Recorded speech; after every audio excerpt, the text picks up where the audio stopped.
À Wattevillers, la fête de l'eau se poursuit. Le thème cette année, c'est sur le pont hydrogène, un parcours d'art contemporain autour de l'eau, entre art et science.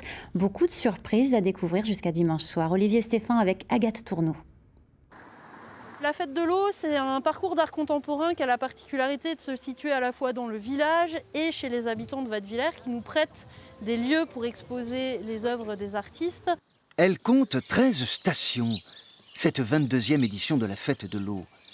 Monuments publics, abribus, arrière-cour, jardins, de sculptures en vidéo, même par temps sec. Elle ruisselle.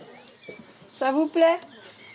Le thème de cette année, mêlant science, art et eau, permet toutes les surprises. Sur ces gigantesques lamelles sont agrandies et redessinées des larmes dont la forme, attrapée initialement au microscope, varie en fonction des émotions qu'elle génère. Vous avez la larme du rire, la larme de la douleur, de l'amour, de la colère.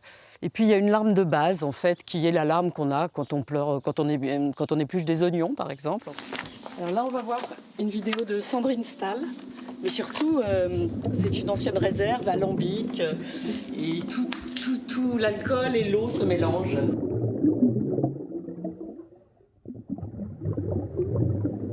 Eau liquide ou sous forme de flocons, Moi, je me suis un peu surprise parce qu'il se trouve que le flocon dont j'aime bien la forme, c'est l'eau de Lourdes, alors que je ne suis pas du tout en lien avec cette sorte de spiritualité-là.